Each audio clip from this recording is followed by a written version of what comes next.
Hello, everybody. Welcome to another episode. Um.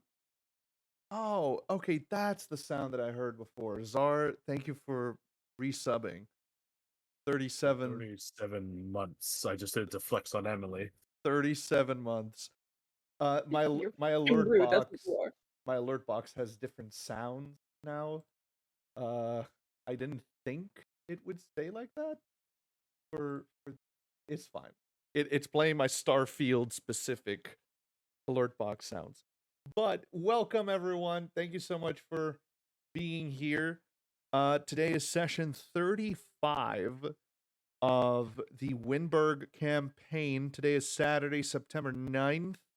And as usual, I am Commander Rod and I am your host and DM for this campaign. Last time we left off, we had a fantastic encounter between the Wyndburgh Wardens and the Nemesis Revenant Ripley, who was after Kirith and the other Wardens to exact revenge in the name of a Sararak. And the encounter revolved around the Wardens defending the wizard Mochi as he cast a dimensional gate from Faerun, or from Toril to Eberron.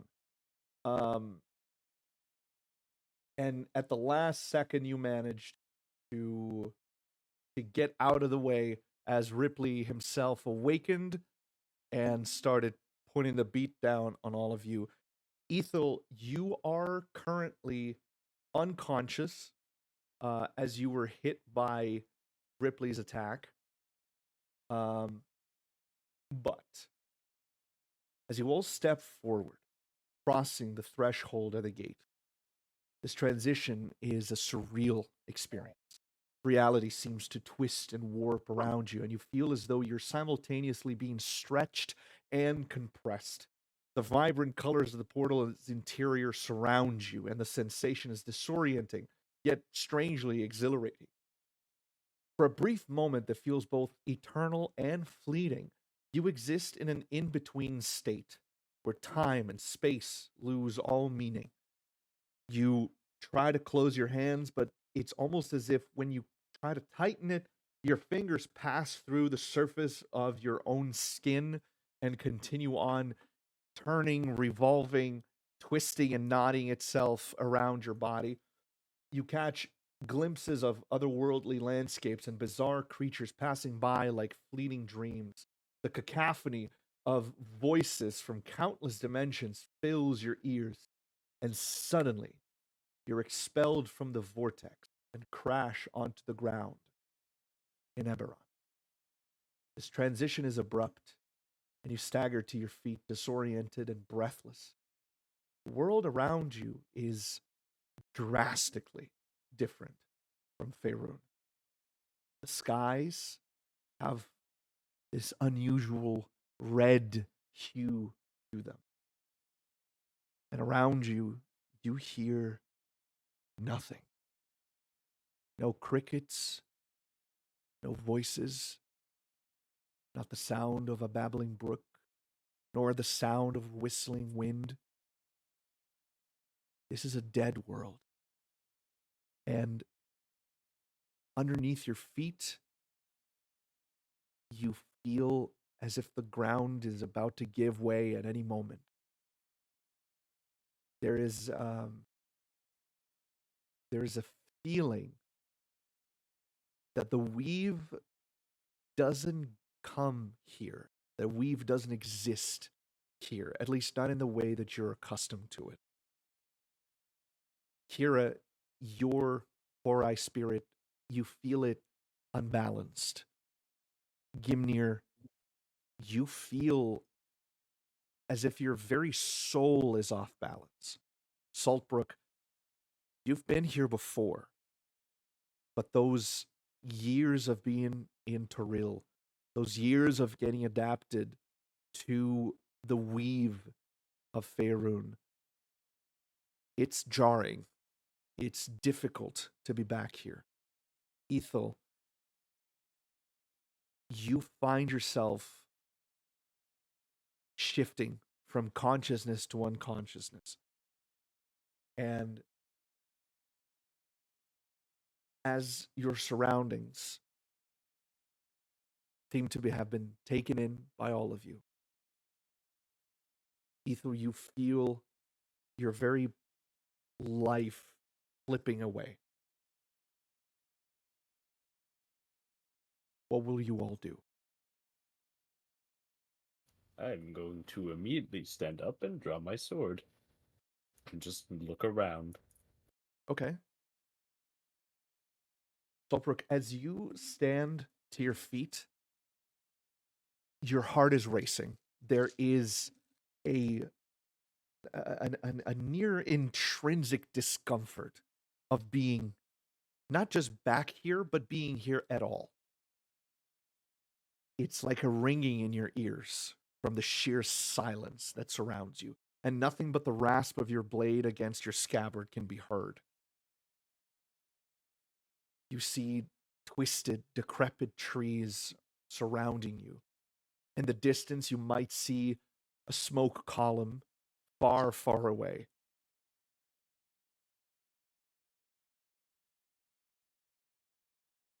Which direction is the smoke column in? As you currently stand, you're struggling to figure out which direction is which. As you look up to the sky, you can't seem to find the sun. The sky itself is overcast and completely covered in dark clouds.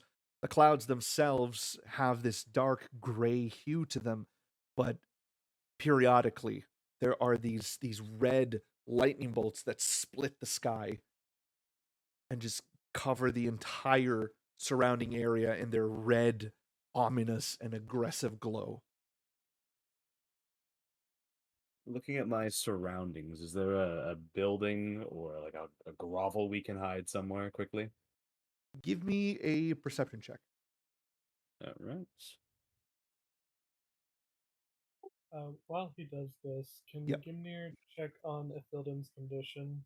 Yes, you may. Give me a medicine check.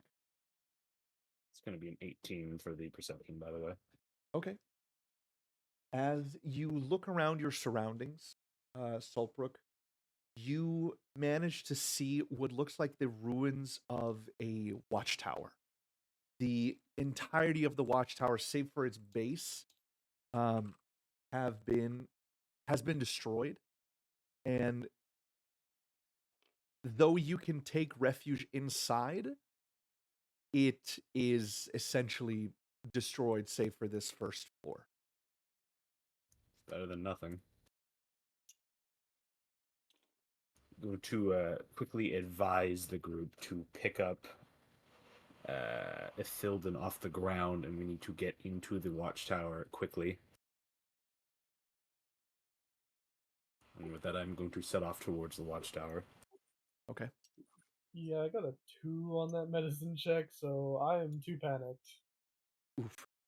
Um, Gimnir, you can't really see too much about Ithilden other than she is going in and out of consciousness.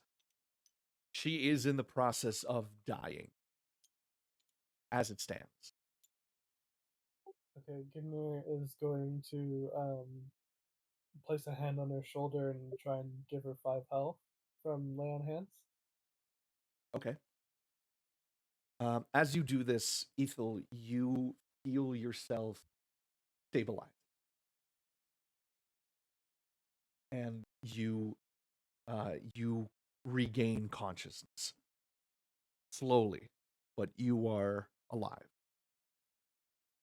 How much health are you giving her? I tried 5. Okay.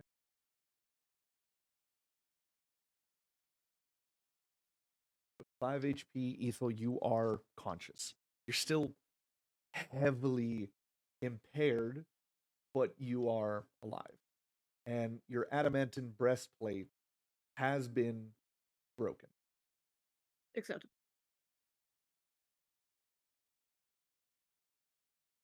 Gimnir is going to look at Ithilden. Are you okay? Can you walk? Do you need help? walking?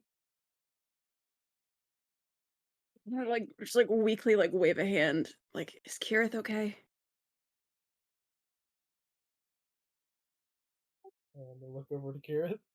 As you ask this question, Ethel, you see that Kirith is just staring out into the distance.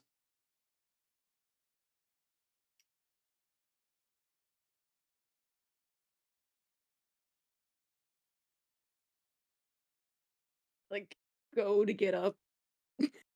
Roll an athletics check. Oh, you can get up. Okay.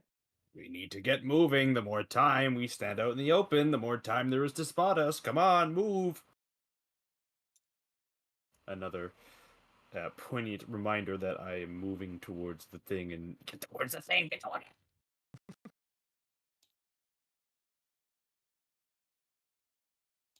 I follow Saltbrook towards the building and just wave for everybody to follow us. Yeah, Gimnu's gonna follow behind as well. Okay. Like, Kirith, lean on Stallion and hobble towards them. okay. You begin to follow them, and Kirith just wordlessly turns to follow you. There is a distance in her eyes. There is an emptiness, a numbness in her eyes.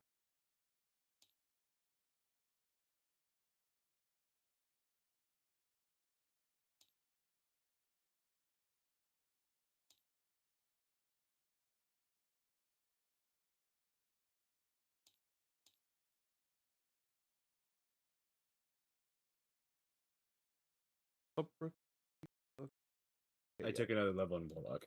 yeah. Kira, you took a level in Monk. Rogue. Was it Rogue? Rogue 8, Yeah, I Monk originally 2? took Monk, but then I switched it back to Rogue because it just made more sense. Gotcha. Okay. You all make your way into the broken watchtower. And as Thalion tries to come inside, you notice that he's just too damn big. He will not fit inside the tower.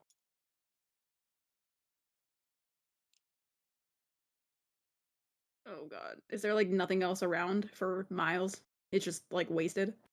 It's essentially a wasteland all around. Can he squeeze under the stairs? He can curl up underneath the stairs like that. Okay, he can do that. Okay.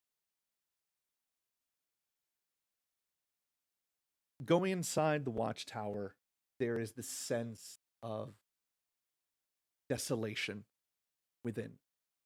There is dry blood on the floorboards, on the stone of the watchtower itself. Pieces of the ladder that would have led up into the next floors are broken and splintered. And you see pieces of metal bent, almost as if they were melted before this happened, that are just embedded into the hard stone of the watchtower itself.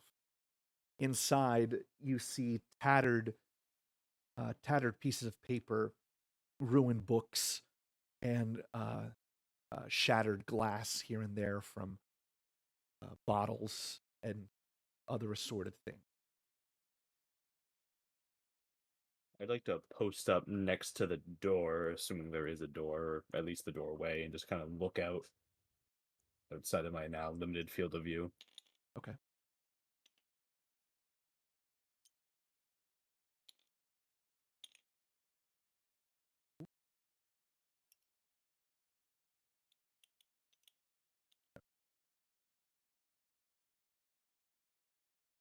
I'm going to try to get a bearing of where we may be. Okay. Give me a survival check. Survival check. Do I get this with advantage as we discussed earlier? You do get advantage because you are currently trying to navigate in Eberron, where you are from. Okay. That'll lead us to a 20 dirty. Okay. Looking out directly ahead of you, Saltbrook, from the door frame, you see hills, and near the tower, over on this side, you see what looks like an old road. And from the position that you're currently standing in, you can tell that you are on the outskirts of Delafelden, which is directly to the south of Fairhaven.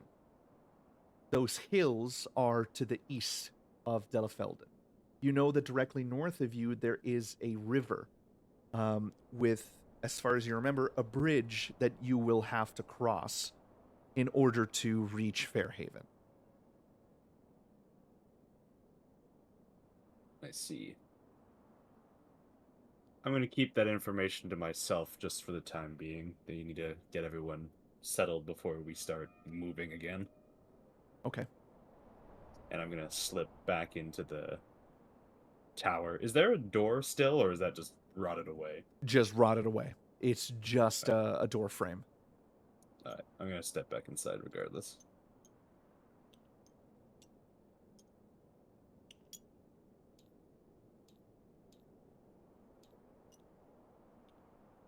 Okay. It's being really annoying. That's fine. I'm leaning on the wall. That's about to Trying to Swimming. look far less Cool. awkward than I should be looking.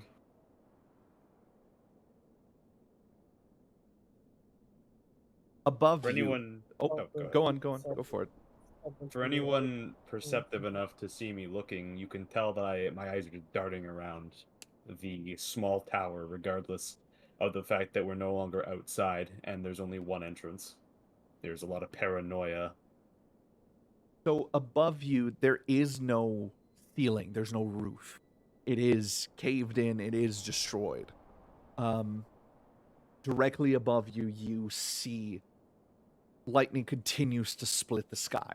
It goes on for miles in every single direction.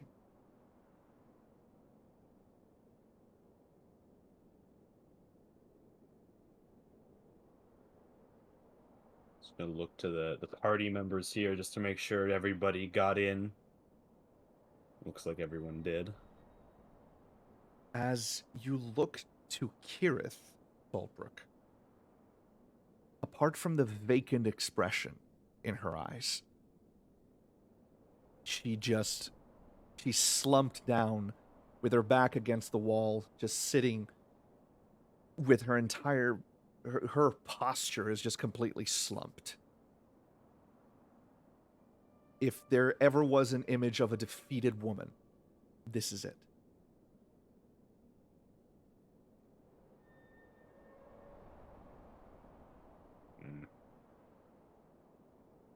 I've never been good with emotions, so I'm going to keep my mind focused elsewhere. I'm just like kind of sitting there, like observing her, and like I go to try to talk to her again, just softly. Kidith? Her eyes continue vacant in a 10,000-yard stare. Kidith. She slowly moves her head to look at you.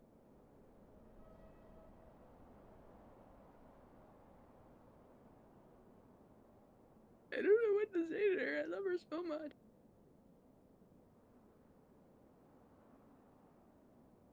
He really is gone, isn't he? If it wasn't for you, he would have succeeded in what he was trying to do.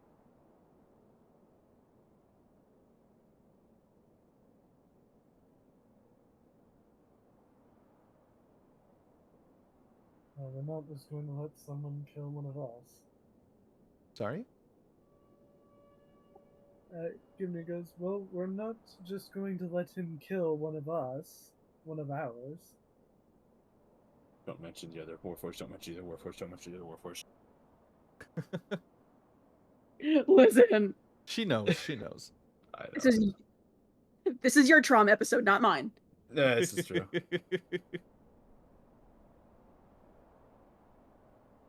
Take solace. It's not him. We'll figure something out. While your words ring true, it's not easy to see the man I once admired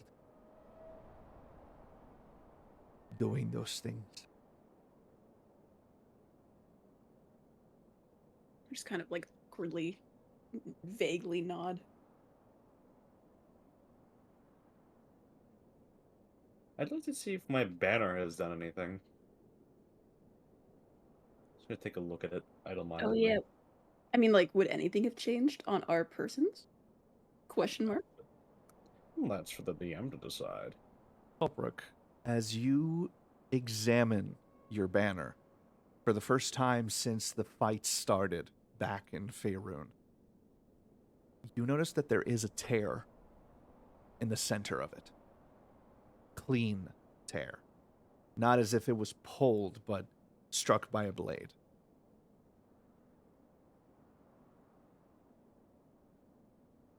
Bastard. Status, everybody. Gonna look away from the banner and start inquiring elsewhere. I can't think of a banner right now.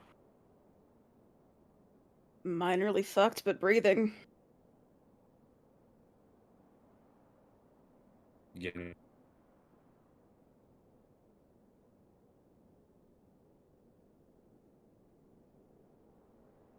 Gimnir? Oh, sorry, auditory processing issues. Yeah, I'm fine. I didn't take much damage. I didn't get hurt that much.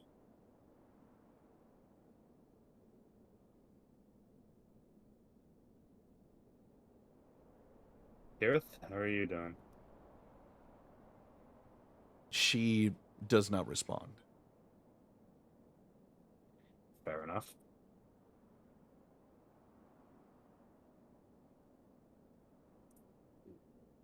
Kira, how are you holding up? Physically, fine. Getting a little used to being in a different plane. A little shaken up that in that sense. Are you doing okay? Good as I could be being here. We can't stay here for long, so gather your packs. You need to eat, do so quickly. Get some health potions if you need to, but we can't stay in this rubble for long. I would indeed like to chug a full action health potion. Okay. What type of health potion are you chugging? Oh yeah, don't I have like one super duper one? You give us like 5 normal ones and one uber duper one. Yes, potion of greater healing. Yes, that's Yes. the one. How many does that do? Because I don't think I wrote that down. My bad. That's 44 plus 4. So Ayo. that's 6. That's 20 points of health. Hell yeah. I like that. I'll take that.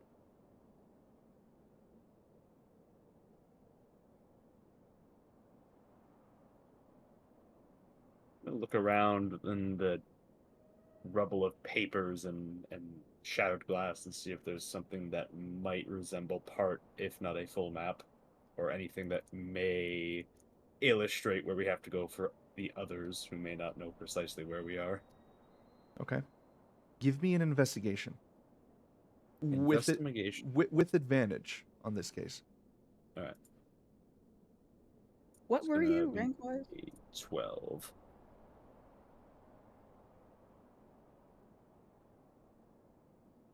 Okay. So with a 12, Solbrook, you easily manage to see that there are indeed some old, tattered orders on parchment.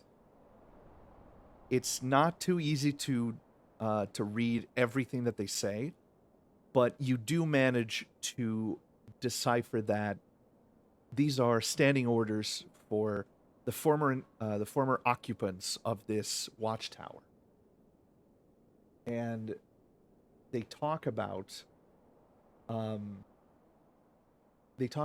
incoming forces coming from the south, moving towards Fairhaven.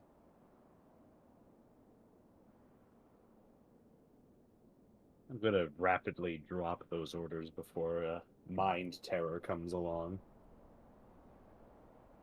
The notable amount of disgust that you'd all be able to very easily witness.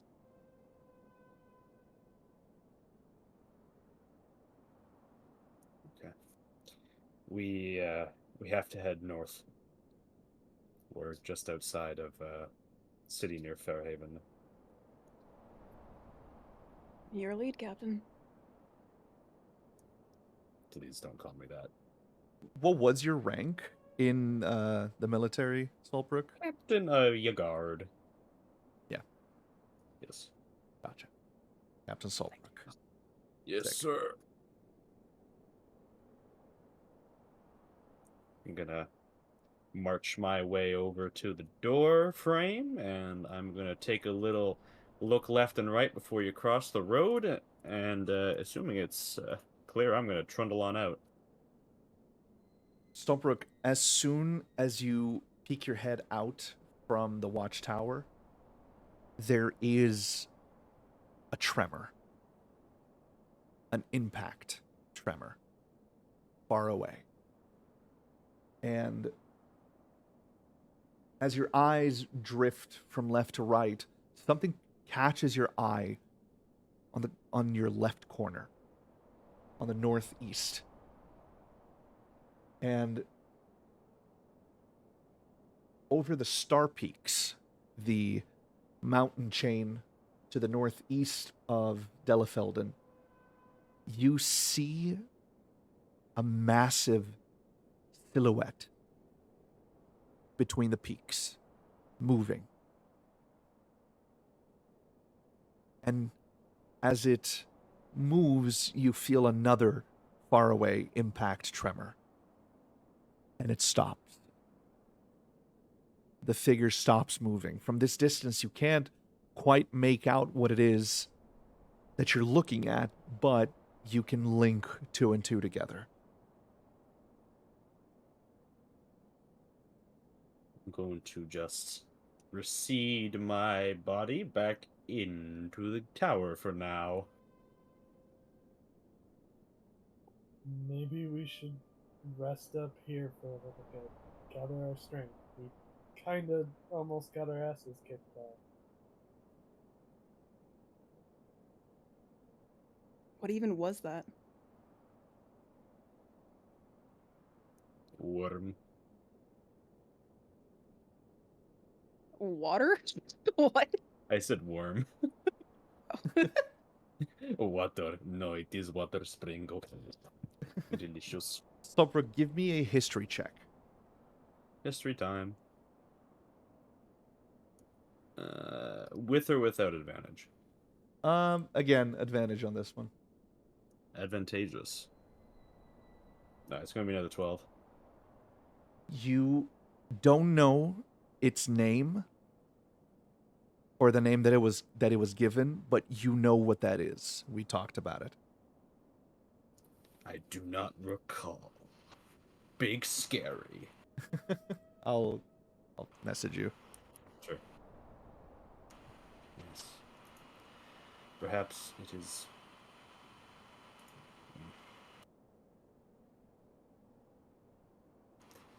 I do not recall what it is named, but we should stay in here for now. Is it moving still, or is it? You saw it move, but very God. little. Is it looking at us, or is it? Not that you could see. The star peaks are, I want to say, a good 50 kilometers from your current position. I see.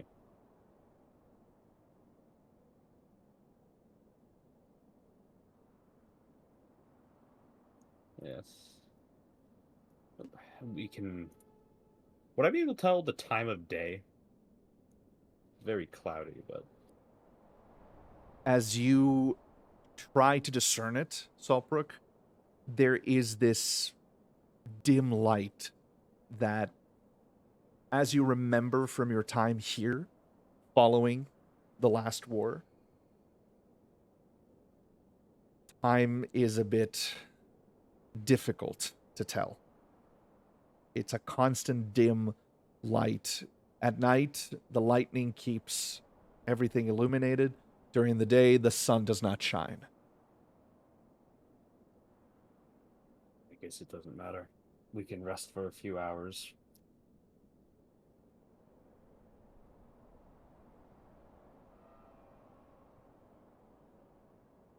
Would you all like to do a short rest? Yes, absolutely, please. I am game for that. All right.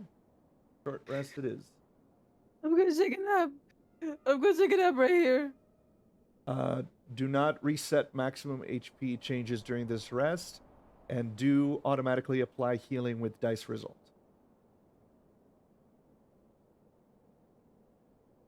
You may use as many hit die as you would like. No need. I'm at full HP. Yeah. Wait, I can use as many as I want? Well, you have a certain number of hit die that you can recover. I see. So it'll tell you from how many you choose. You must then press the number. So it might say 10d10 plus 20. You click on that, and that'll give you your healing. I feel like 81 is a little excessive for a short nap.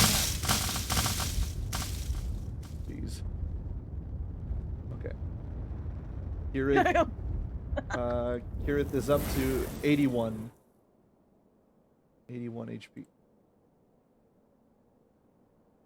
Damn, I we're just cool. rested for the spell slots. What'd you say?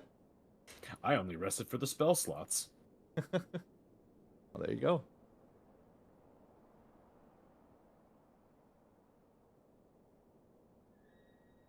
As time goes by, the few hours that you stay in for this short rest, intermittently you hear and feel the tremor coming from the northeast. It doesn't seem to be any closer or any farther away. And despite the fact that you can all tell that several hours have passed, the sky, the illumination, nothing changes. It's as if no time has passed at all.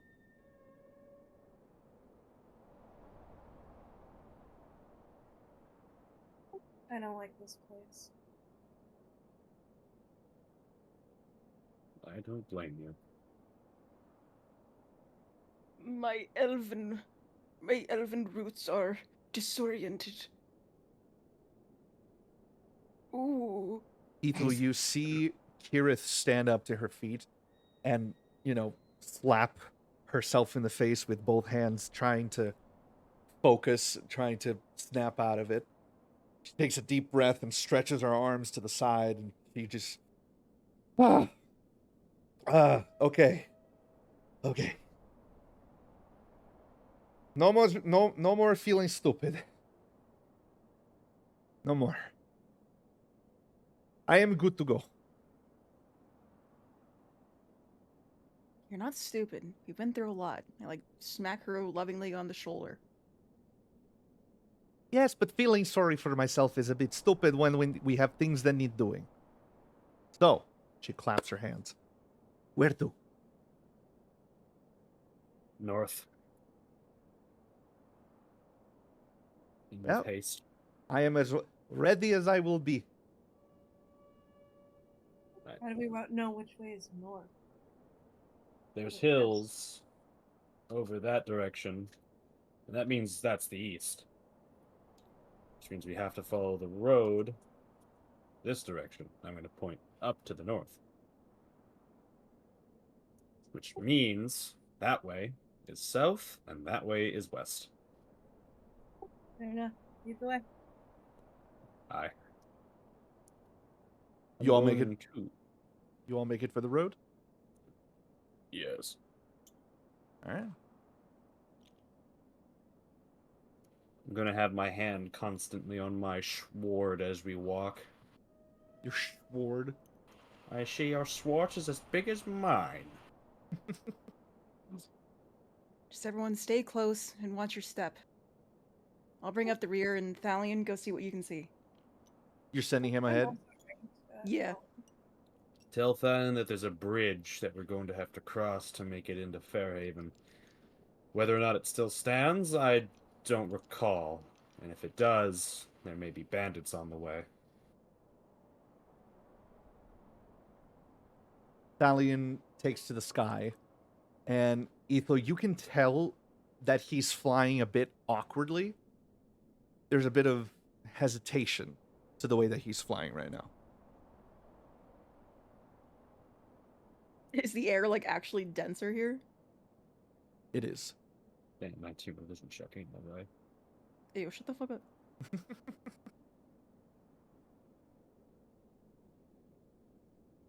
As you progress northwards, Thalion returns a few, I want to say half an hour since you left the watchtower. And he lands in front of you all. Ethel. He speaks to you. I see nothing else apart from emptiness.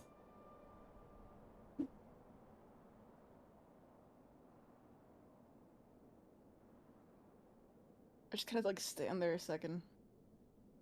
I give him pat because pat. And then I turn to everyone and just say, there's absolutely nothing here. A city ahead of us, but no signs of anyone. Perhaps a city, but no one living. Yes. What was the city called again? Delafelden. Delafelden. Yes. Delafelden, gateway to Fairhaven. It suffered the same. And at least we're facing the right way.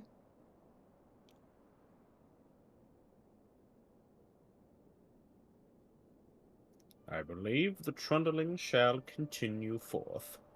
Trundling along. All right. Continuing on the road, you reach a small uphill. And on top of this hill, you see ruined walls, battlements, ruined watchtowers, similar to the ones that you saw before. The architecture is very similar, as if they were built by the same people and around the same time. Along the road, joining the road at least, from the left side, from your west side, you all notice these, apart from you, Saltbrook, you know what these are. These weird metal beams embedded onto the ground, parallel to one another. They look rusted and as if they haven't been used in a very long time.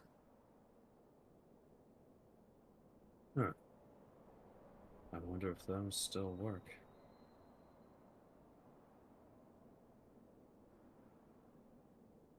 Well, this is a good sign.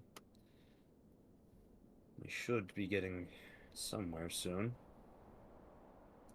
Those, if you don't know, are conductor stones for the lightning rails that we used to operate.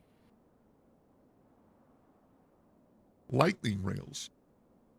Lightning rails. What in the devil are those? It's like a Do they, do they know they do you know do you know do they know what trains are? Can I just say it's a train? But I don't think anyone would know what that is. No, they would not. There are no trains in Faerun. Oops. What the train?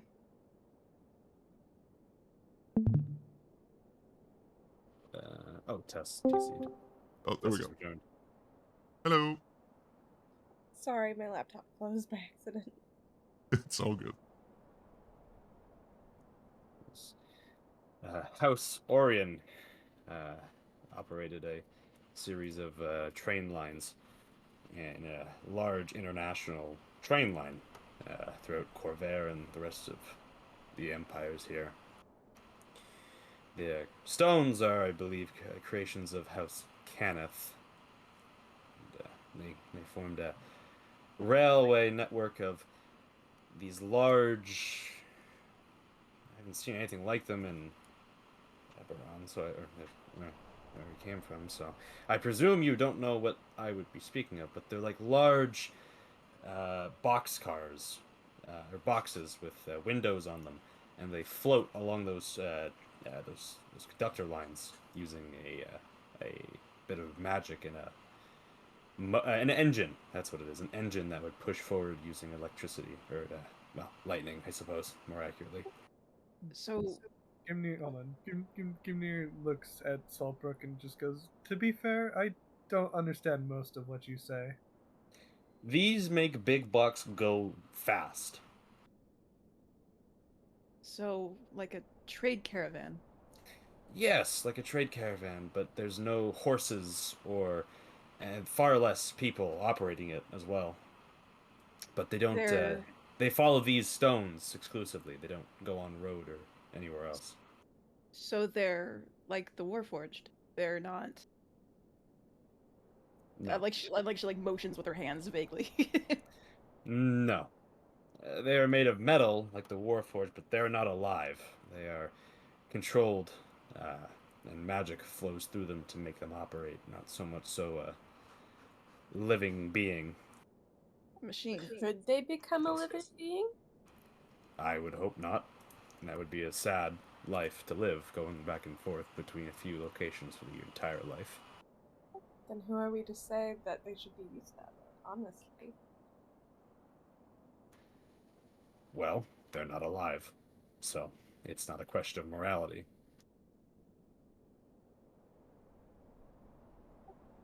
I don't know, I'm skeptical. You are going to see many things you are skeptical, I suppose, then. Everything I've heard of Eberron seems to point to very silly uses of magic for very silly reasons. Silly. These were integral to maintaining trade and transportation among the empires across the continent.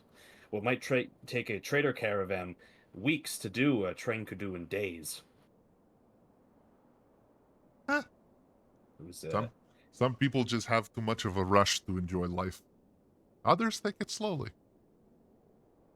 Yes, but this made everything much more efficient. We didn't have to wait months on end for things to get to places and for projects to be completed while we wait for more supplies to come in. This ensured speed. What makes it go? Even some of the human creations, they burn coal. The windmills, spin by the wind. What makes these go? Elemental bound magic. You said we can't feel the weave here, though? Nope. I didn't say that. No, yeah, I guess we're all feeling this. Sorry. The weave here is not the same. What would I feel like if you were to have a quote unquote like roll an Arcana check? Like, what would? Sure, you can. See, now I'm like bloody curious. 21. Okay. Damn. With a 21, so the weave in Toril, the weave is very similar to the Force in Star Wars. It permeates every living being. It connects everything. It penetrates everything. And in Eberron, the weave is different. The concept is similar, but it does not connect all things. It connects all living things. Whereas in Toril, a stone is connected to the weave. Here, one must be alive to be connected to the weave.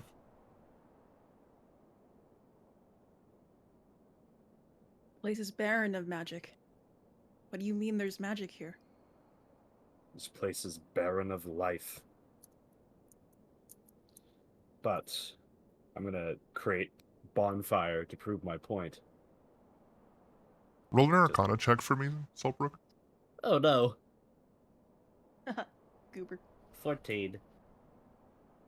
Saltbrook, as you extend your hand to cast Create Bonfire, you feel a jolt of electricity flow through your gauntlets.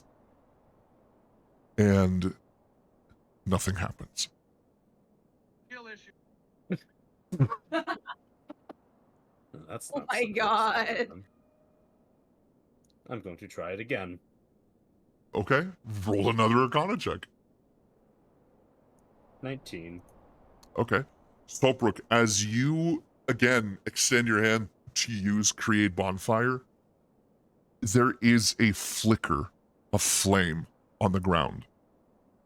An ember is ignited, and it remains ignited, but nothing else. Deadened, perhaps. But it is still there.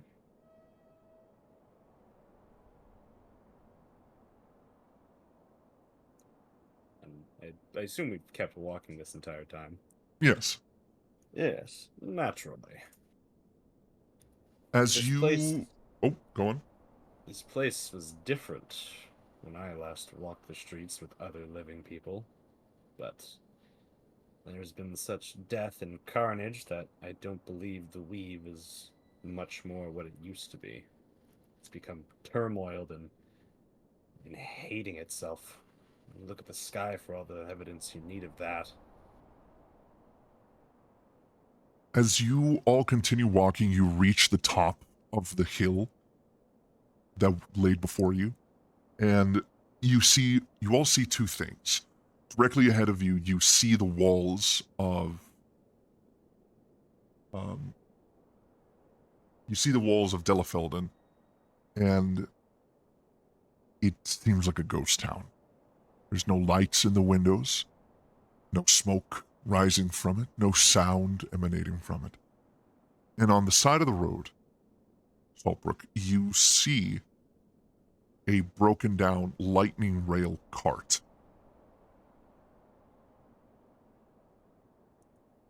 There, look. There's a lightning rail cart here.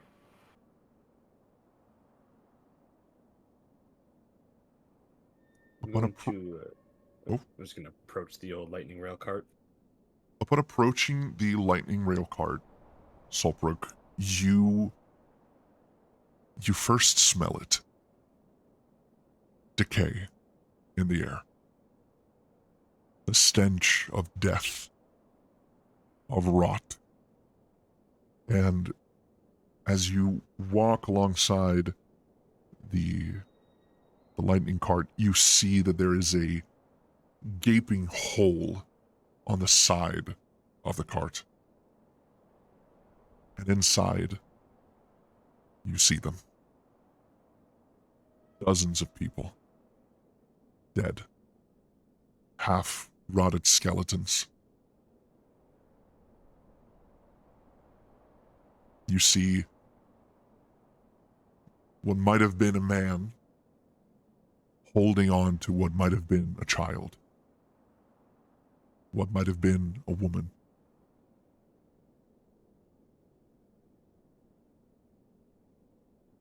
Most of the skeletons half-picked clean by ravens and crows and other carrion feeders. But there are no flies. Nothing lives inside this cart.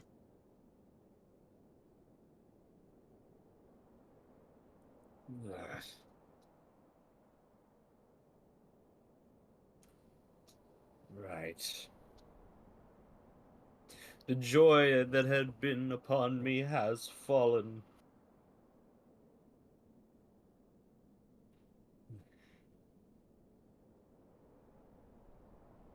I'm gonna put my shirt over my face so I don't smell it as much. I'm gonna try and look into the cart. See if there's anything in there that might be worth taking. Okay. Since you put the shirt over your mouth, give me a con save with advantage. Yes, it always works. And make sure to add 3 to that. Add 3 to that? Okay. Well, it's gonna be a 9. Okay. Stolbrook, you throw up a bit inside your mouth. You manage to hold it back. And as you search the inside of the cart, you note that despite the destruction of the cart itself, the conductor area remains largely unaffected. It is empty, and the previous conductor lies dead on his seat. Does he have anything of note on him? You note a small control rod in his hand. I'm definitely taking that. As you grab a hold of the control rod, Saltbrook, it fizzles with electricity, and you feel the cart begin to thrum to life, and it slowly levitates off of the ground, but then it stops, and it collapses down to the ground, lifting dust and causing the stench from the inside to waft out. I need con saves from everyone. +3. +3.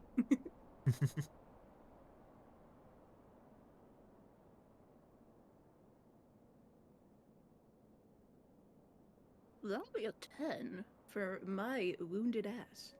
Didn't mean to roll twice. 16 total. Okay. I'm waiting to see what Gimnir's is going to be. Okay. 17. Ethel, you also throw up a little bit in your mouth. It's a bit harder to keep it in. A small amount dribbles out. Whereas Kirith just instantly just hurls whatever was in her stomach. Damn us old bitches.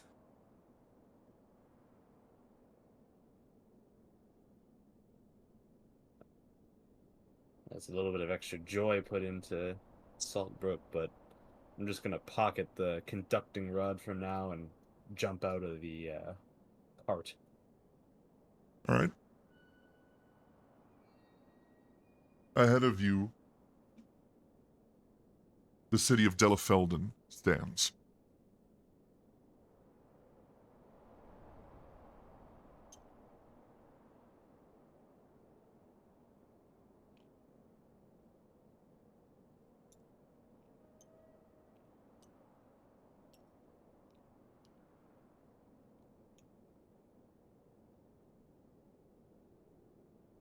As you make it through the main gates of the city, you see them caved inwards, as if a massive force attacked it from the outside. You see skeletons littering the streets, buildings completely torched down to the ground. And for the first time, there is a breeze coming from behind you. A single banner in the courtyard a banner of Delfelden itself. Flaps in the wind. Around you, you hear the creaking of wood and metal of the buildings that still stand.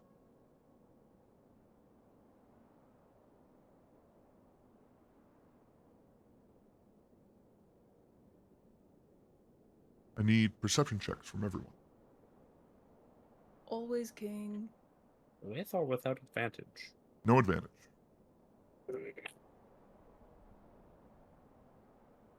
Ooh, nat 20. Good job. Good job. Okay. And Gimnir's.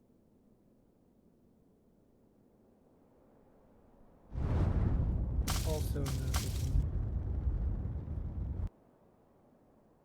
Okay. Perfect. Saltbrook and Gimnir.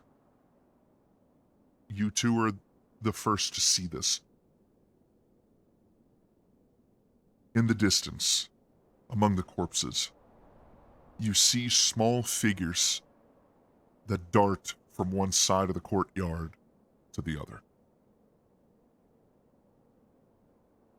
They're shrouded in darkness. Oh. What the fuck? Yeah, sorry, that's my alert box. It keeps making those noises. There we go. Rosie188, thank you for the follow. Appreciate you.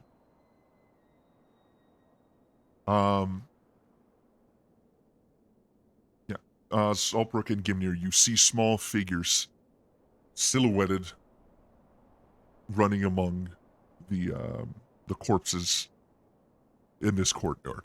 The only sign of life you've seen so far. Saltbrook, any idea? It was too quick. Be ready. Gonna draw my sword and just kind of slow walk towards the city gate. Okay. Yeah, I'm holding up that shield and battle axe and going right next to him.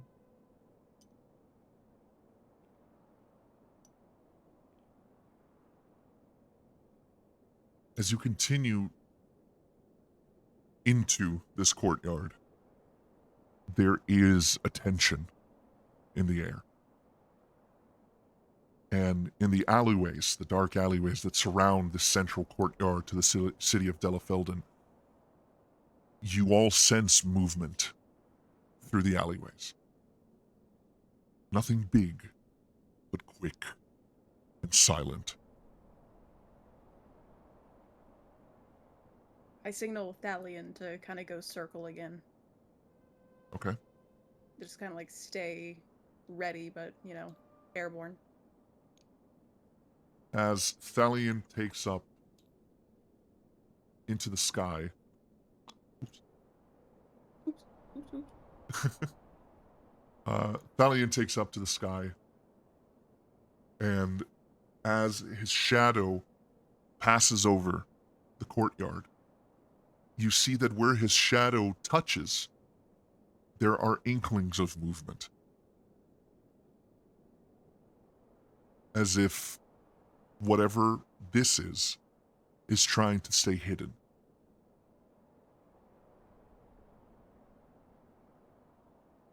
That's a kobold?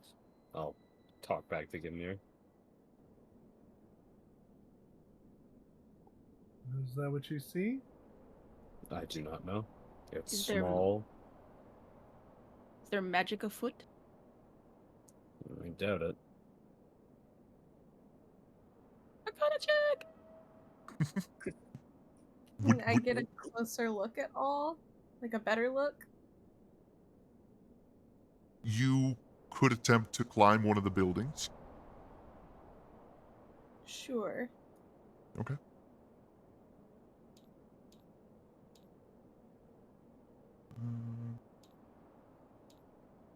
Is there any check-in specific I need to do, or do I just scale it? Scaling would be just free. Okay, cool. I'm gonna climb a building and I'm just going to try and see if I can get a better look at what these things are. Okay. Oops.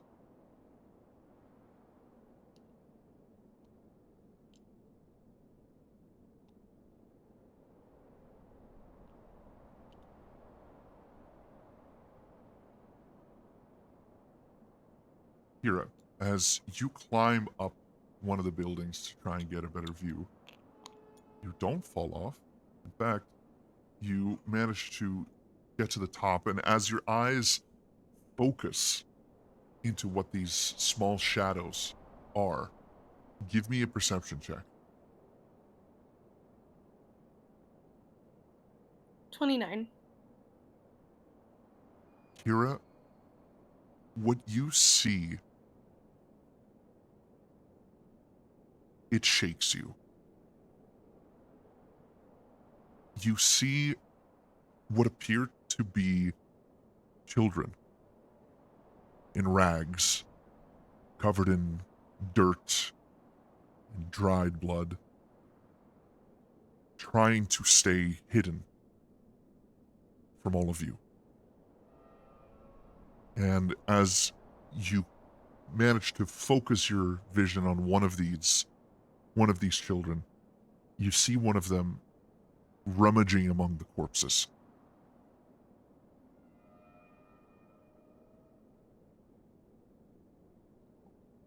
I quickly climb back down and, like, I sit down on the ground.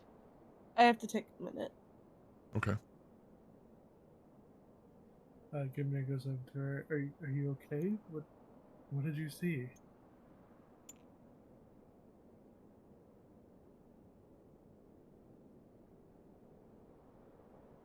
Are they actual children or magic children?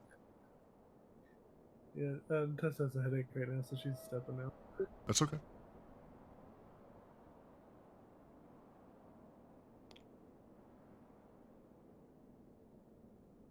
Would you like to play Kira in the meantime, Gimnir? Yeah, sure. I'll play Kira. Kira's sits there for a minute. She goes, I saw kids rummaging through corpses.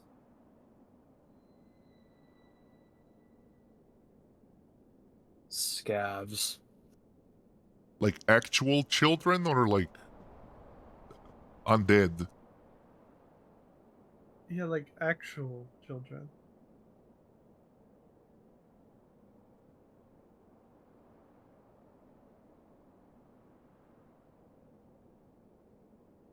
I'm going to keep my sword raised. That doesn't seem quite right to me. Yeah, could I like... They're like behind like that building that she was just on, right? The location that you saw them is right here. I see. Trying to remain hidden. Could I, like, I guess again, try to sense for magic? You could try, yes. You can certainly try. 15. With a 15, Ethel, you don't sense any magic at play here. Okay. In fact, So they... you sense the absence of it. Okay. So that means they're not alive? Do they look normal? As far as Kira could see, apart from the dirt and the dried blood and the ragged clothes, they look like regular children. Emaciated, but regular children. Oh, so they're like not in our line of sight yet? No. Would I get into line of sight and do a peekaboo and look at them? How would you like to do that?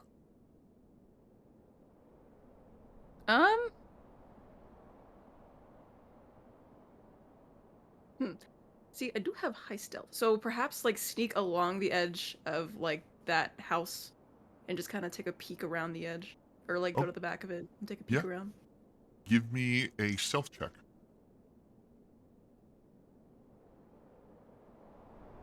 13, damn. Okay. Even with a Ethel- +8. Ethel, as you sneakily make your way around the edge of the house, you manage to catch a proper glimpse. This too shakes you to your core. Looking closely, you see an extremely, extremely thin child. A human child. Picking at a corpse. You see their fingers are either bruised, calloused, or have many cuts along them. And you see this one small child looking into the sternum of this corpse, trying to pull a piece of meat off of the bone.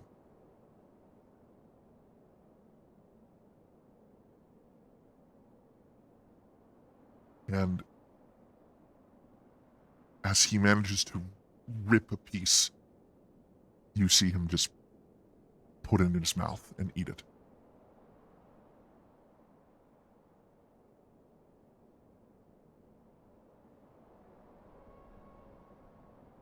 Well, that's Okay, we should get out of here.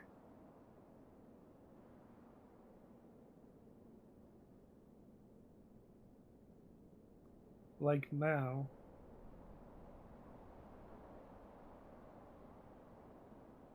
I am intending to make haste through the city. Worry not, Gimnir.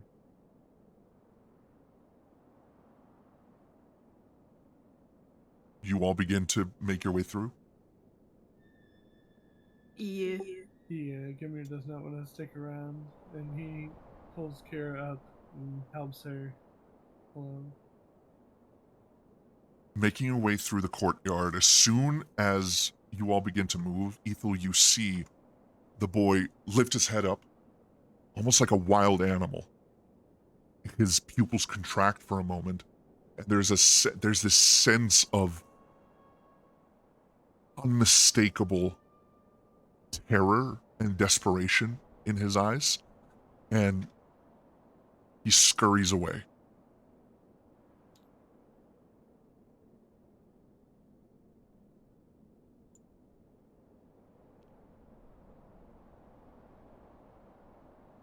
When you begin to move, you all see small inklings of movement around you, seemingly moving away from you.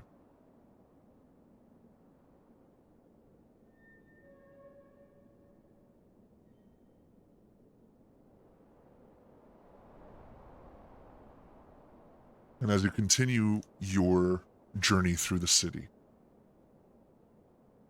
though you do not see any more children, the same scene that you've seen here repeats itself. It's a dead city. A ghost city. Corpses litter the streets. Some human, some dwarfish, some elvish, tieflings, gnomes, halflings, and some warforged as well.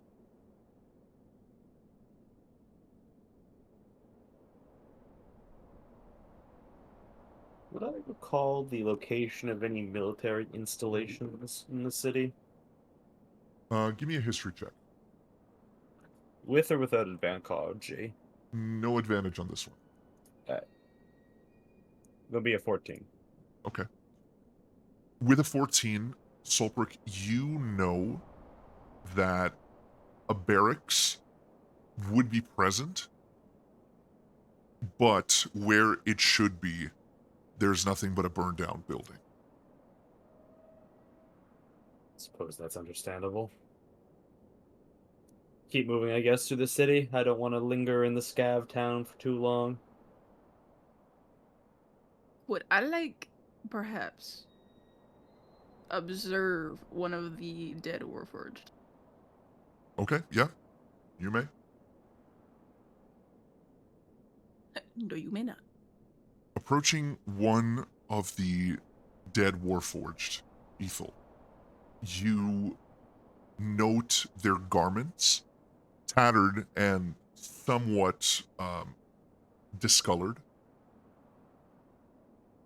They wear bright orange, or what would have been bright orange before it lost its color.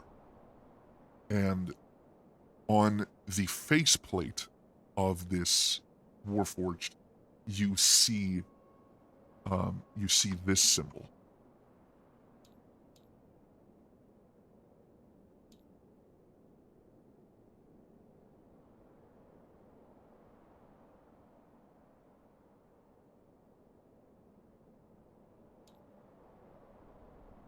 Painted on with dye. You notice that all of the other Warforged around also bear the same mark.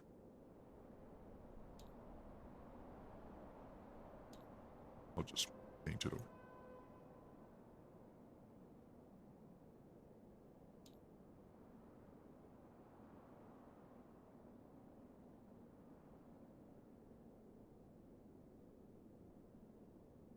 Would I be knowledgeable enough to tell if he would be like the same quote unquote make and model?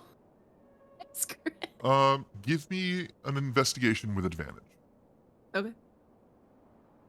The amount of time that you spent checking the writings that were in the manor, Wow.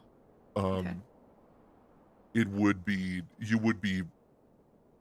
more proficient with figuring this out. Ethel, Well, apparently not according to my roll. a 5. With a 5, Ethel, as you check this Warforged corpse, you struggle to figure out where its mark number would be. You check its left forearm where Grimorian's was, and it's not there.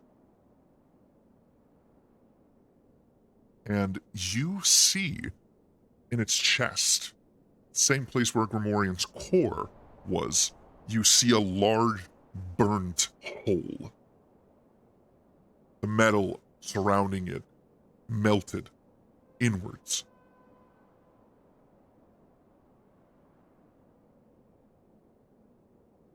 Judging by the size, you do not... There's no reason for you to believe that this is the same subspecies of Warforged as Grimorian. This is roughly the size of a regular humanoid. Okay. You managed to glean no other information. I go to catch up with the group. You are now approaching the other end of the city. You've spent roughly 15, 20 minutes walking through. And as you reach the northern gate of Delafelden, Solbrook, give me a perception check. Yes, sir. Perception's going to be a 23. I see.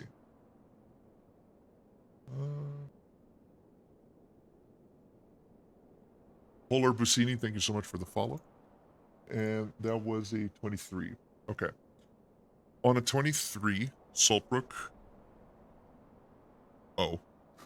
Is someone trying to spam with like an offer or something? No, thank you. Bye.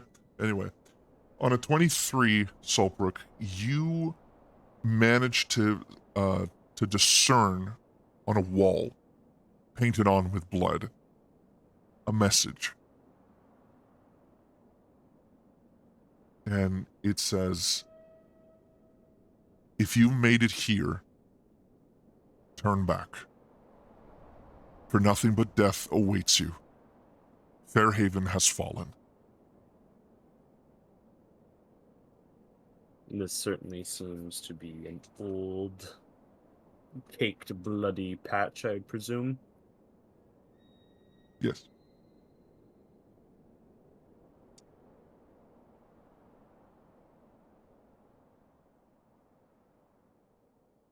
At least I would presume it's old, considering Fairhaven has fallen was a long time ago. It's very old, dried blood. Yes, I shall disregard the warning signs and continue forth. As you exit the city, the stench of carrion begins to dissipate from your nostrils. And far in the distance, you can see the river Aundair that is to the south of Fairhaven, as well as the bridge that leads there.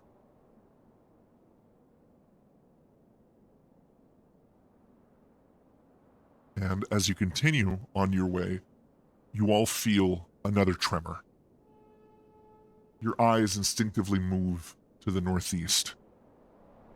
And there, in between the mountains of the Star Peaks, to the north of the Silverwood, again, you see that massive figure in between the peaks of the Star Peaks. It moves slowly, and another tremor, and it stops. When you say figure, do you mean like a human-shaped figure? I'll draw what you see.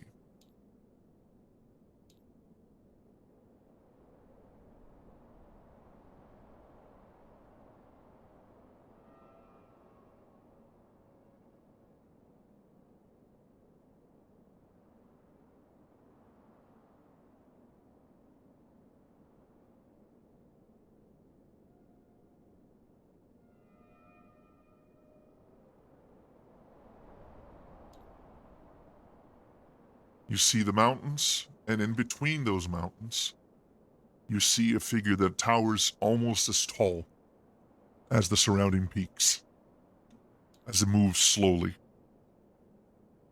from one side to the other. And with every step, you feel the tremor underneath your feet. That is not good.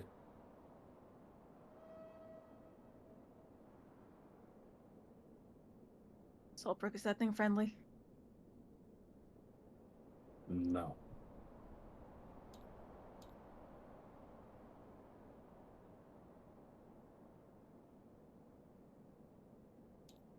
I'm going to continue down the path with a shrimple.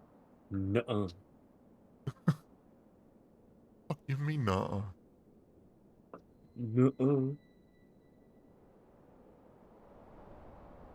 The city of Delafelden stands on top of a hill, and going downwards through the road, it leads onto the River Aundair.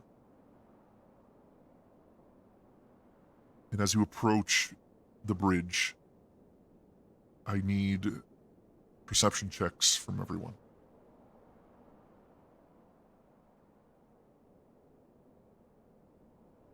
$18. Yo, I fucking hate it here. I'm gonna use my inspiration.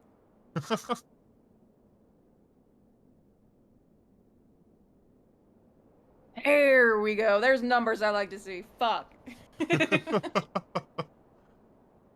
23 for Ethel. Let's see, Gimnir's. 19 for Kira, and Gimli got a 6. Okay.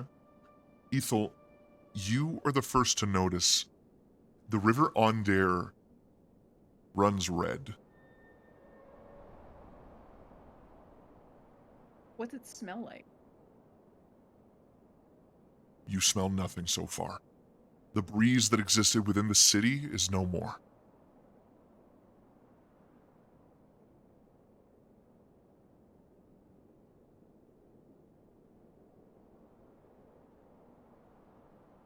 And as you begin to approach, the bridge ahead of you, dilapidated, derelict, nearly destroyed but still crossable without too much trouble.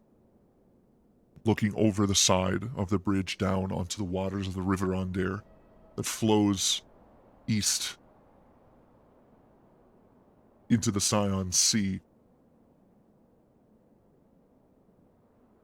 you see floating corpses in the water.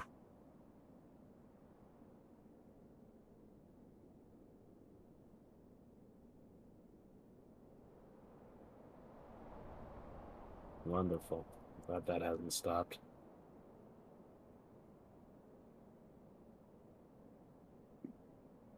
Will you cross the bridge? Yes.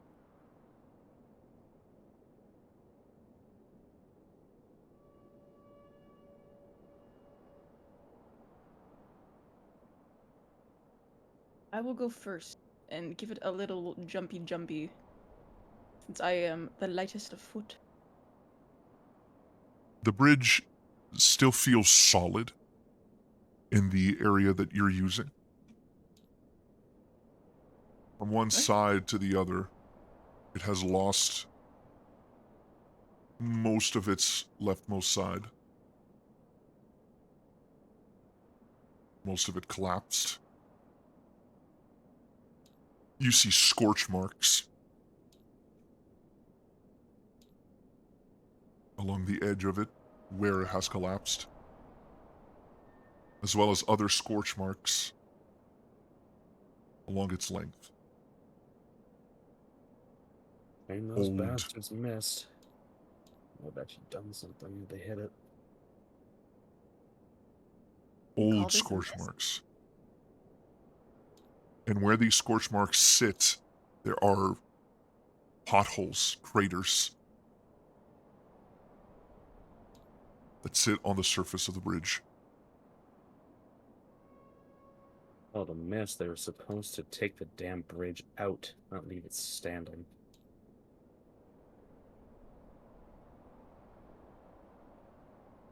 As you proceed down the bridge, Sulpric, you see a mage, or the corpse of a mage, against the parapet of the bridge. In his hand, a crumpled piece of paper. I will walk up to this El Magino, and I shall check for a tag on him to see if I can't remember who this man was. Okay.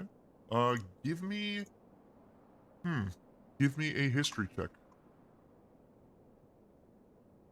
Not 20. Fantastic. You immediately recognize his dress and his and the insignia that's sewn into his right shoulder. This is a spellcaster of the Army of Fairhaven.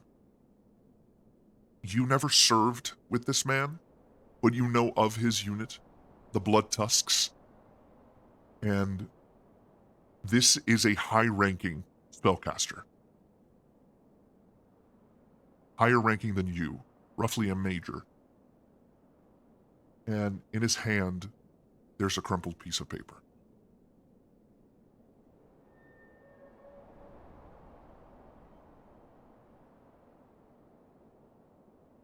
Sorry, I was just chatting with my dad. I missed that last part of it. In his hand, you see a crumpled piece of paper. I will relieve the man of that piece of paper. As you open it, you can tell that this is a magical scroll. This is a scroll of Meteor Swarm, an extremely powerful incantation of the School of Evocation. Is it still valid for one more use of a coupon? Scrolls are single use, so... Evidently it is no longer useful. Darn. I'll fold it up and put it in the man's pocket. I'm gonna give you a freebie on this one. Scrolls that are not used, this scroll does not look like it has been used. Used scrolls appear blank. Oh, I see. So I can actually read it and see what it is, essentially. Yes. Okay. I'm taking So, that then. as a spellcaster of your caliber, you know this intrinsically. Let's see. Okay. Well, I'm definitely taking that. Okay. Add that to your inventory. What's the scroll of? Meteor Strike? Scroll of Meteor Swarm.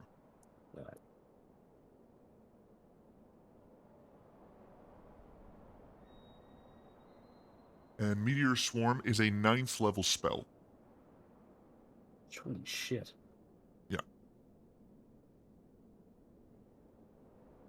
On the body of the wizard itself, you see several marks on on his chest that indicate that he was struck by projectiles. Projectiles that are no longer attached to his body. Dried blood surround the holes on his garments. I'll give him a little crisp salute, and I will leave him to remain in his last state.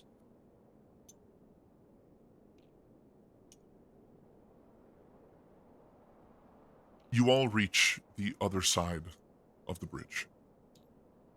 And ahead of you, you see the mighty walls of Fairhaven in the distance.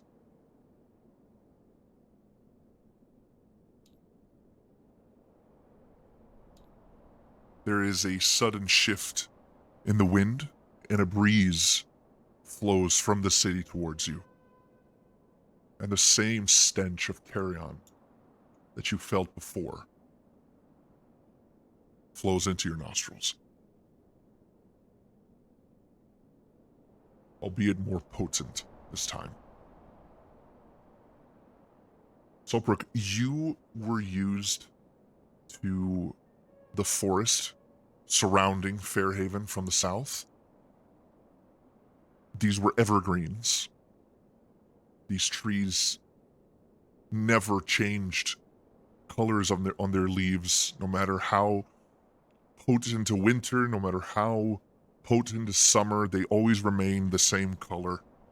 And yet now, surrounding the walls of Fairhaven, you see them with a dark orange hue, as if fall has finally come to Fairhaven. That's a bit poetic, isn't it? No, that's not what I'm saying.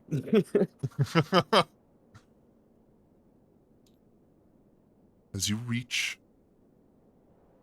the main gate of Fairhaven, you find yourselves... In fact, I'm going to ask for a perception check from everyone. All right.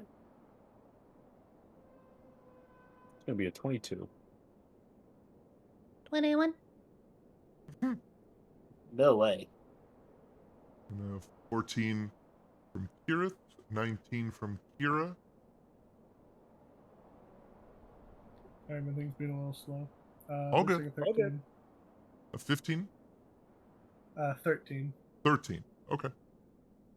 Solbrook, I need you to give me a wisdom saving throw with disadvantage. Oh, no. Plus Bitch. 3. With disadvantage plus 3, it's going to be a 16. Okay. Actually, do I add my roll bonus modification on there as well? What do you mean? So if it's with disadvantage, do I still get a plus 6 to it? Yes, you do. Okay, so in that instance, it's actually 22. Okay. With a 22, you feel a tremble take control of your hands. This isn't incapacitating, but there's a tremor in your hands. The air from your lungs is almost pulled out of you. You take shallow breaths. In front of you, you see the destroyed gates of your city. But more importantly,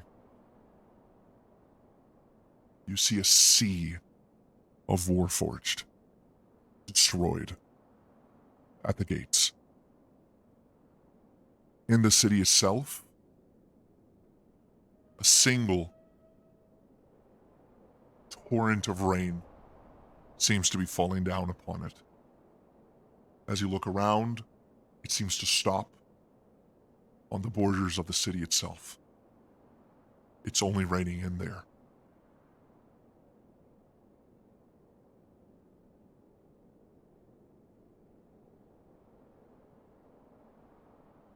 I'm going to just kind of drop my sword into the dirt.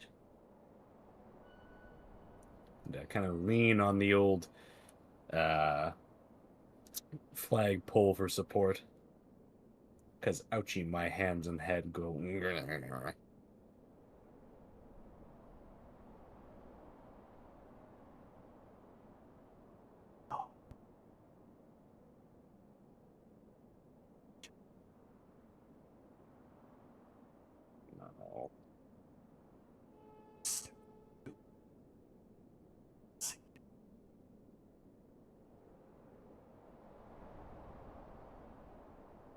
You hear these whispers in the wind, Saltbrook. Though you can't tell if they're actually there. No one else hears this.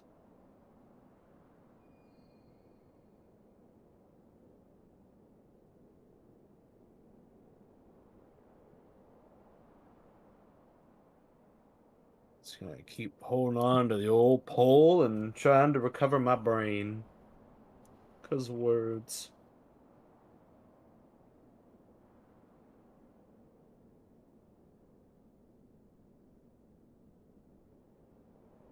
What would you like to do?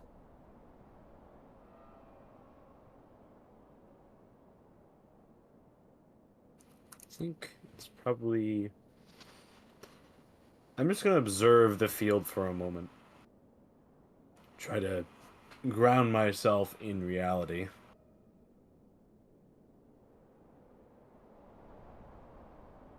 We're all just standing here looking at a bunch of dead Warforged again.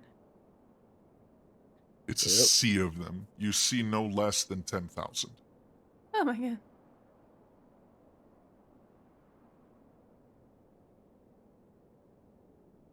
All of this death. All of this destruction. And for what? The folly of war accompanies us even out here. Even in a completely different realm.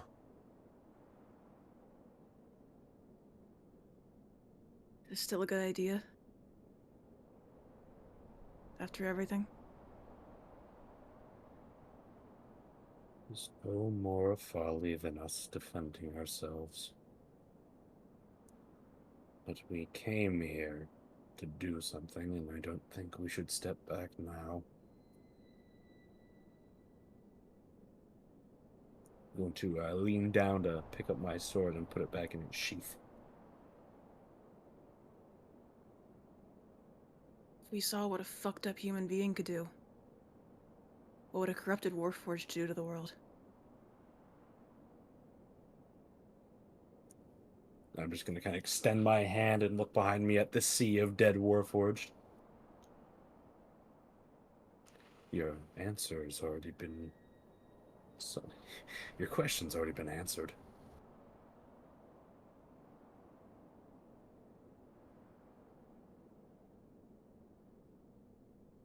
Though their plight was commendable, these actions need not but condemnation. And I'm going to set off towards the city gate.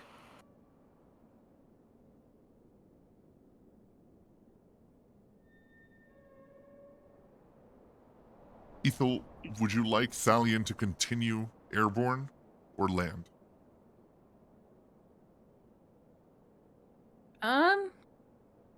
I was just thinking about that.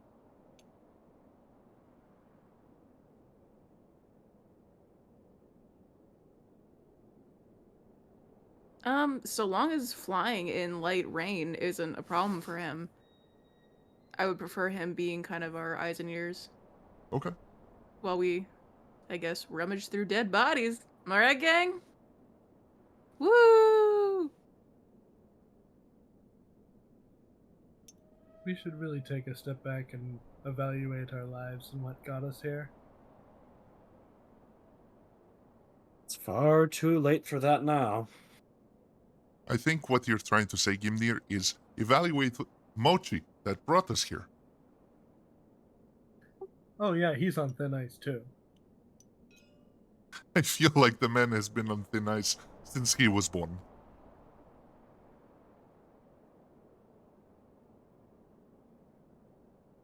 There's a slight tremble to Kiritha's voice. Ethel, you can tell that she's very nervous.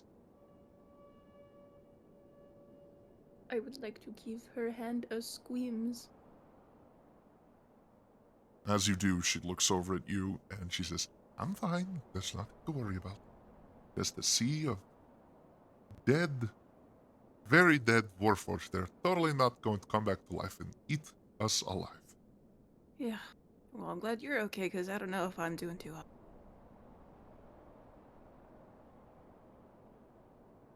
As you begin making your way through the sea of warforged in front of you, you see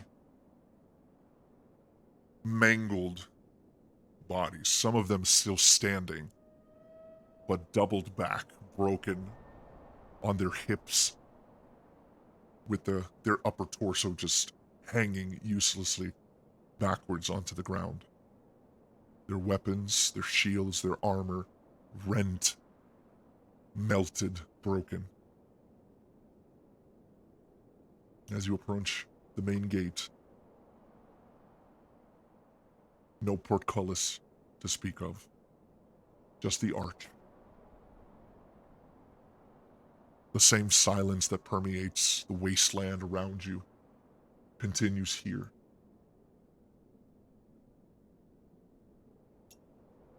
And as you walk in, you see the desolation around you. Fires that seem to have been burning for years continue on, differently than what it was in Delafelden. The trees, despite their orange coloration, their bark rotted, if not burnt away.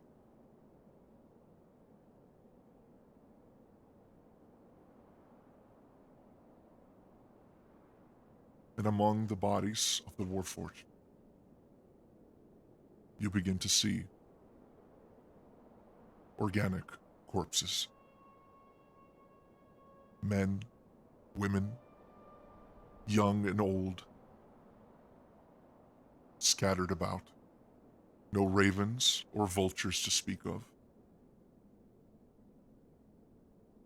Just rotting with time.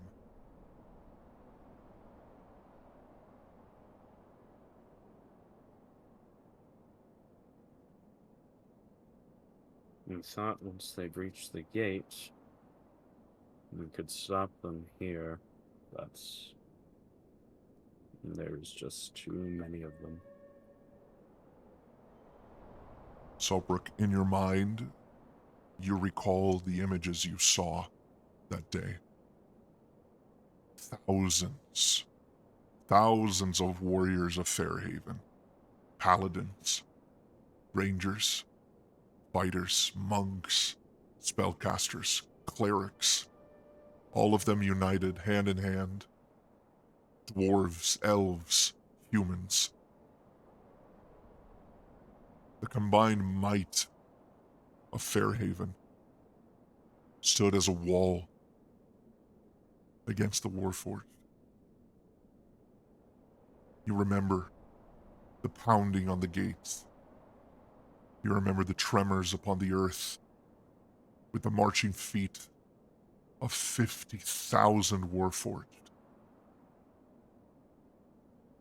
And your defensive force of less than 5,000 stood.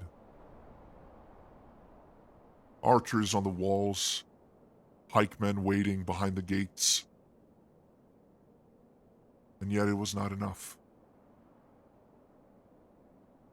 Lightning bolts poured from the sky as wizards tried to defend their people. Paladins cast massive shields of faith together to defend the city. And yet it was not enough. You remember the screams, the battle cries, the inspiring speeches for a last stand that stood but didn't stand.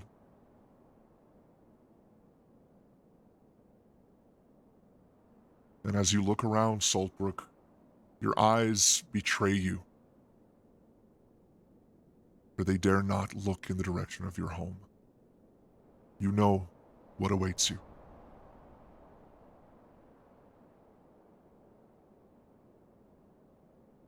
Once again, I'm going to lean on the banner for support. With a added verbal, ah. Although maybe not as goofy as that. Just a exhaling of.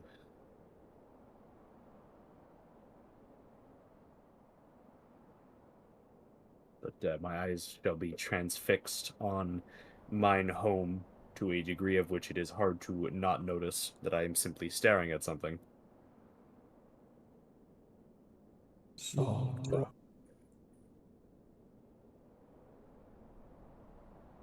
okay, Saltbrook? Gimnir was ignored! This time anyways.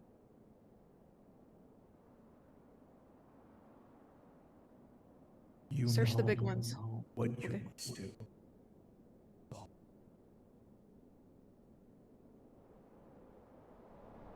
I do not want to. So. I don't see. So.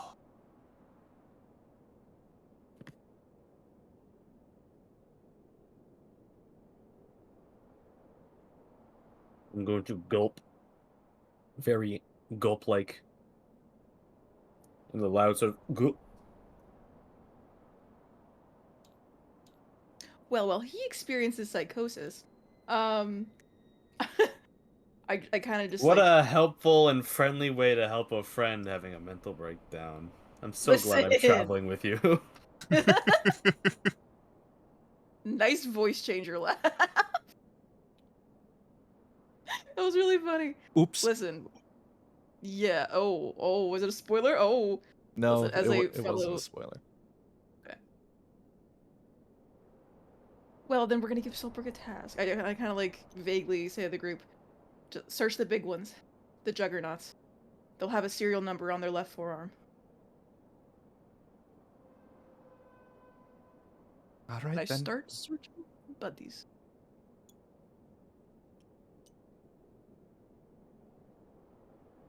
Give me an investigation, Ethel.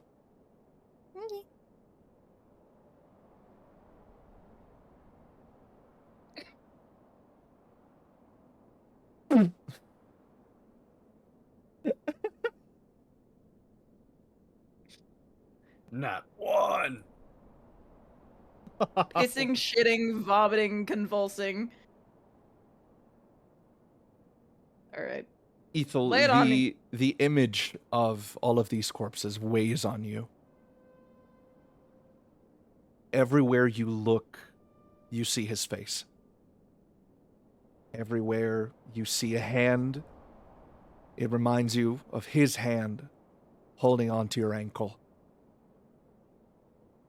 And in the silent screams in the faces of these dead Warforged, you hear his pleas for your help. See, that's revenge. See, now I am also experiencing psychosis, Silbrook. Kirith, Common L. Kirith, on the other hand, rolled a dirty 20. So you see her try to lift one of the bodies. It's just way too heavy. But she's like, I found one. And she manages to lift one of his arms to look. And it says MK.IX.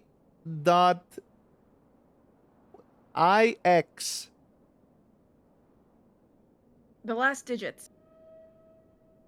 It's IX. Oh.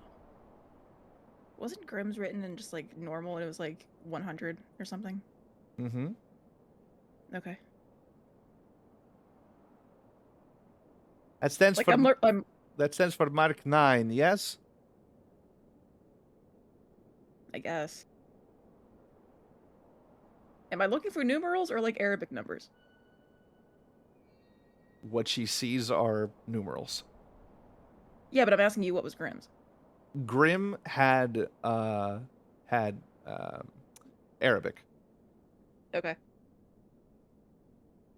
algorithms. Yeah, those. Yeah. We're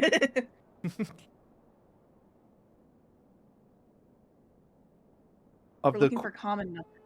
That's what I thought. of the corpses that you're able to find here, none of them have algorithms on their arms. Only numerals, from MKI to MKI9 IX. So from 1 to 9.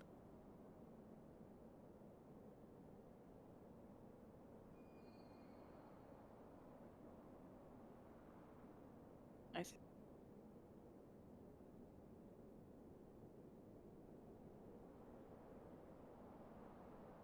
You just keep looking.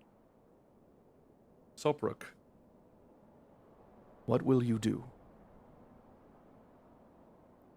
In a trance-like walk, I'm going to start going towards me household.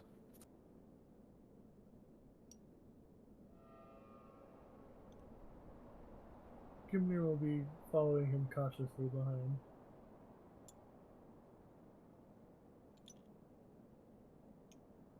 Kirith will follow as well.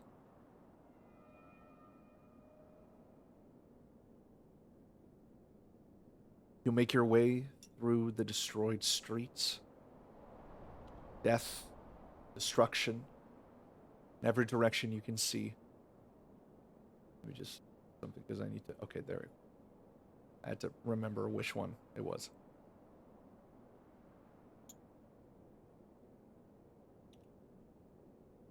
You see rubble everywhere. You see boulders stacked into the earth where they landed. You see trebuchets and catapults, onagers and mangonels.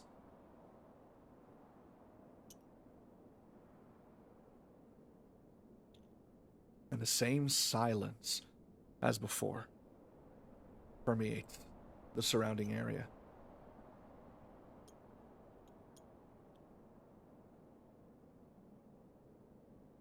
Toprak, you have walked these streets hundreds, thousands of times. And as you reach the side of a temple of Tyr, erected by those that came from Toril to Faerun, you see it. Directly ahead of you. The ruins of your old home.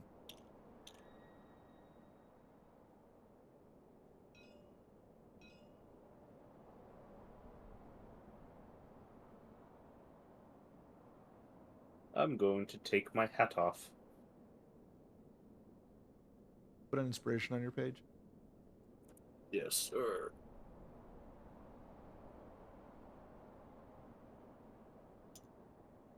As you And it's just a approach, simple walk into the house. you approach the entrance. Your home now completely burned, still standing somehow on sheer stubbornness.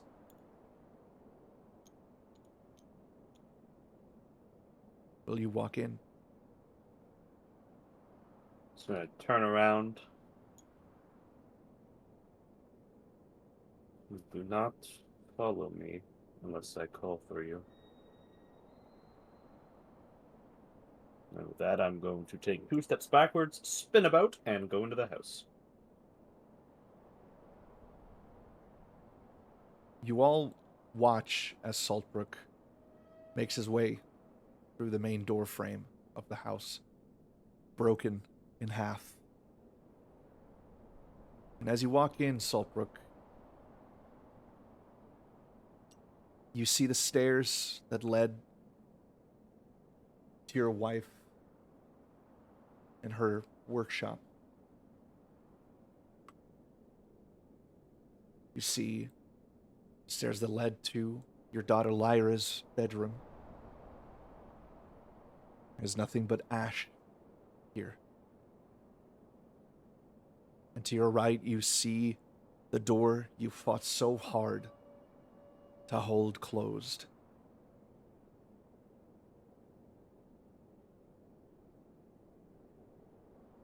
You remember as the door was broken down, splintered. You remember the sounds.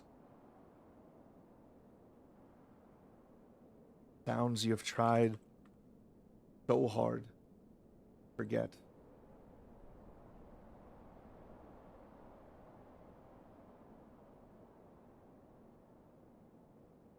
And you remember the name. The name that hurt you so much to recall. Lynette. Your wife. Oh my god. I had to. You I ass. couldn't not. Take that inspiration away, you ghoul. Fuck you. I'm not Fuck touching that you. shit. And as you make your way into the main chamber of the house, you see it standing. Somehow. Your old armor as a paladin. What the fuck? It seems untouched. Almost cared for.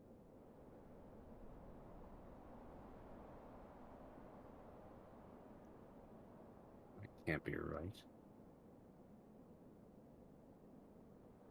I will inspect the area around the armor first. Give me an investigation.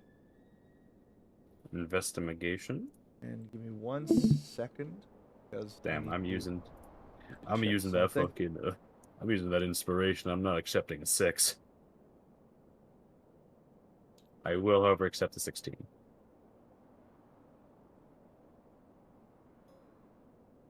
me 1 second. I need to make sure. Okay. Yeah. A 16, you said? Yes. The surrounding area of the armor itself is free of dust, almost as if someone has been here recently. Despite the fact that this entire building is ruined, it's almost as if the cobblestone of the floor has been delicately and attentively cleaned.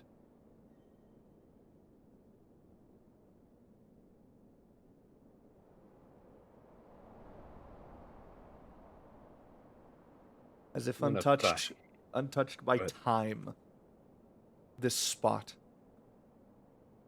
of your old life still stands. You were going to say? I'm going to rest a hand on the shoulder plate of the armor. So you touch it. Yes. As your hand rests on the shoulder plate,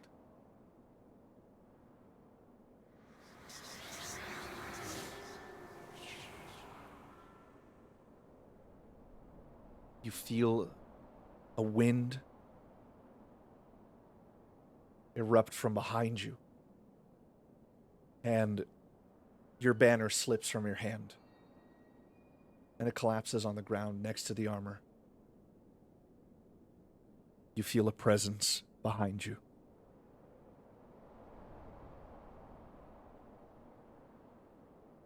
I will turn to look. Standing behind you, wearing the colors of Fairhaven,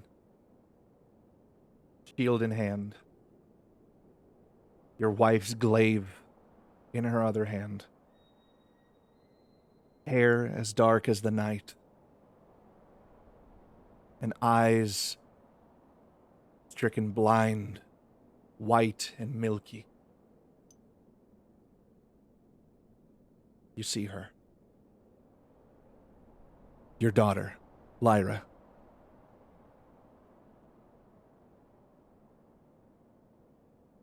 As she stands there, I need a wisdom check with disadvantage.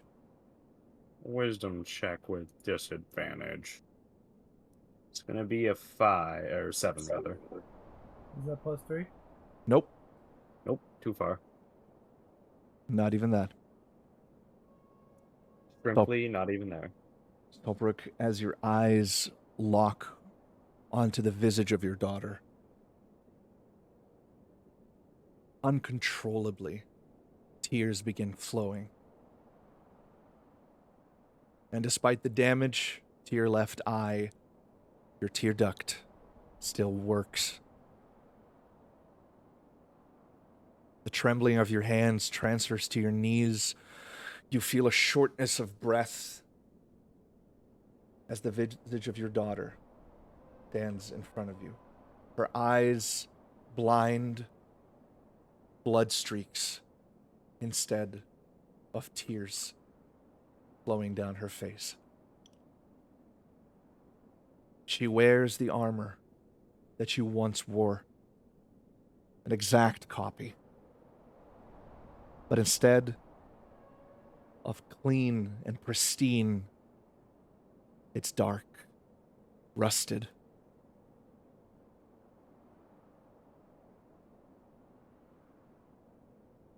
What Hello. are you? I am what you dread the most, Father. Your past.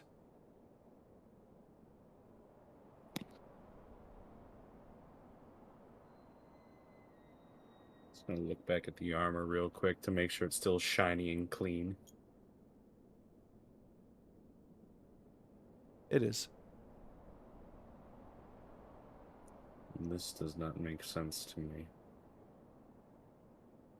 It has been an eternity since that fateful night when darkness snuffed out my life and stole away the vibrant flame that burned within me.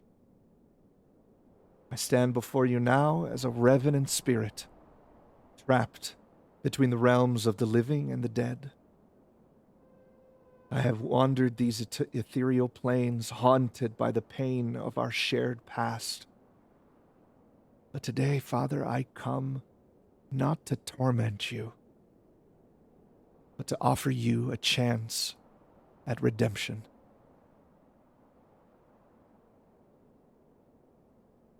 You're a revenant now? I'm sure that's just a phase. You failed, Father.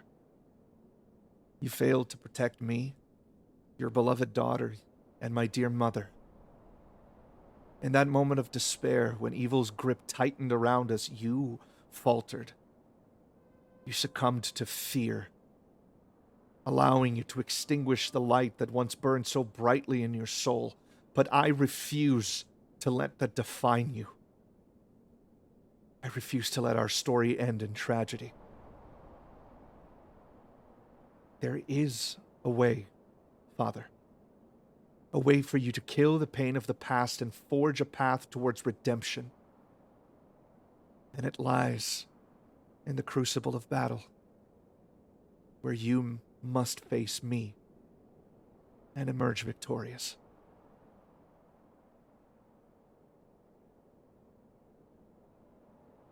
I cannot fight you. This is not to be a battle of flesh and blood, Father, but a battle of spirit and will. Face me in combat. Confront the echoes of your failures, the weight of your regrets.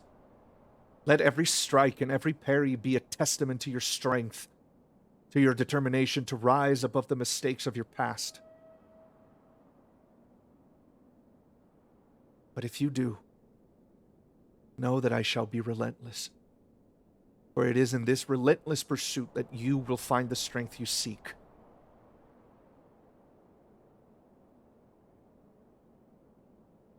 What say you? Where is my sword?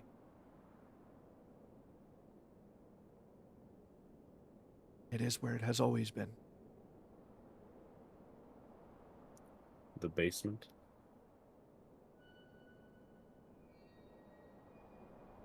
You will find it already in your hand, Father. I'm just gonna take a quick look at my hand where my sword's supposed to be. As you look down, she's right. Your old sword, rusted, unkempt, rests in your hand.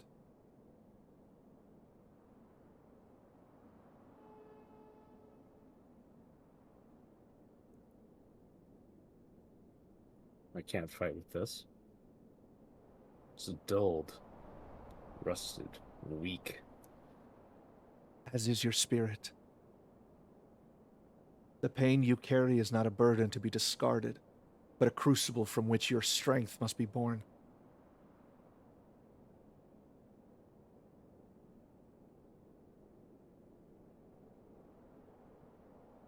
Then let me don my armor. You must claim it from me. I'm gonna look behind me again. The armor is not there anymore. And that's why that's clean and this isn't. Very well. Take my sword into two hands and prepare to stabby. All right. Roll initiative. Gonna be a solid 14 there. All right.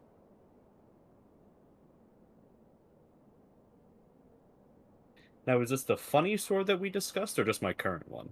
Current sword. I bet.